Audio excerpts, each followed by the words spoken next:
We always get so confused. I love it stuff. Hey, it's Madison Chase again. It's yes or no. It's your entertainment source or news option. And we're doing a recap on the Orlando shooting. We're talking about one of the survivors. I think there were 53 survivors, and her and another young man both survived. She is one of the youngest survivors. Her name is Patience Carter. She was partying with friends Tiara Parker and Akyra Murray, 18, at Pulse nightclub Saturday night. And the title of this story says, "Surviving friend of teen murdered in Orlando massacre sobs with guilt as she recounts how shooter asked if there were any Black people in the bathroom stall where they were hiding, because he would spare them for having suffered enough." She spoke about the shooting as she continues to recover at the hospital. Parker says that she and Murray, the youngest victim, escaped the club early on in the shooting, but returned to find Parker. They were then shot and held hostage by the gunman for 3 hours. During the standoff, Parker says the shooter, Omar, asked if there were any Black people in the stall where they were. She and her friends were hiding. He said, "I don't have a problem with Black people." He said, "This is about my country. You guys have suffered enough." So I just want to do a recap on that. I think it's an interesting story. And I share with you, Steph, you know, when I went to Peru when I was 17 years old, that people were literally walking the streets with like machine guns, the military with machine guns. And at that particular time, I was dancing as a professional ballerina and modern dancer, and they blew up Kentucky Fried Chicken because there were Americans there. So I'm bringing all that up because I've never been to his homeland, and the fact that he said he's comparing the suffering of African Americans to what his people are experiencing over there, it sheds new light on the story. It still doesn't justify him going crazy and killing as many people as he did. It just makes me wonder what's happening over there that we don't know about, that he may know about because he went there 2013 and 2014. So it just makes me wonder. It makes me want to do more research about what's happening over there. So any thoughts, Steph, to that comment? Yeah, it makes me wonder. I think the thing that stands out the most for me is that it really shines a light on the amount of pain that he was in. For him to associate that with a history for African Americans, for him to make that connection in such a time and place where he's clearly not thinking correctly.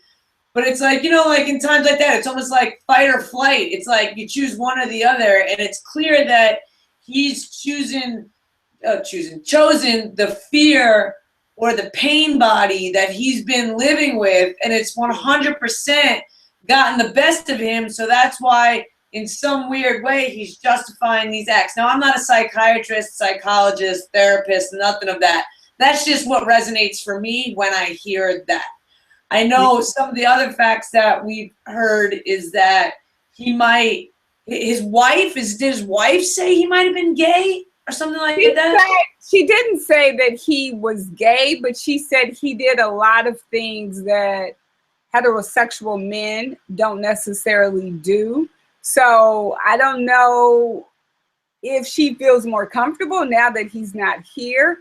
But I think that truth is always hard for anyone to accept, especially when it's something that you're already struggling with internally. So it sounds like he may have been struggling with his sexuality. I'm not really sure, and I'll have to find that story that I read.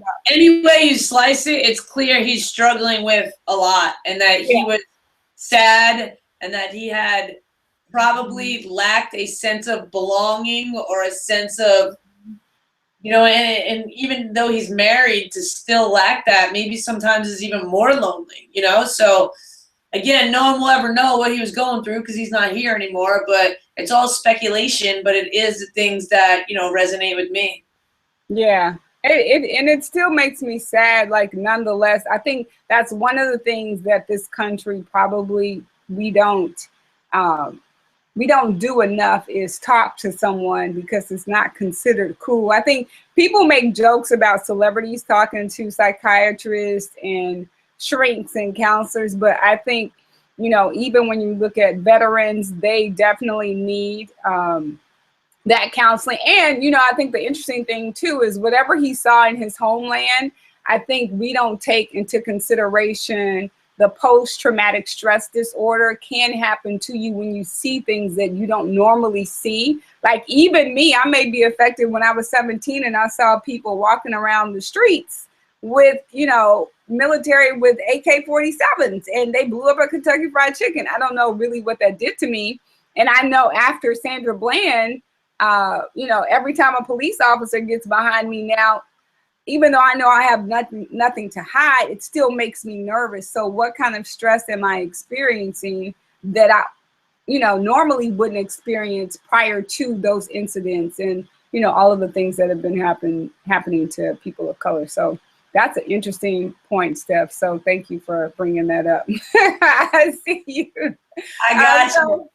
We just wanted to do a recap on some new developments for this story. And again, no one should suffer the loss of their child. And, you know, to the families, the victims and the survivors, I would definitely encourage you to check out the link that I put in the bottom about grieving. I think that's something that's very important.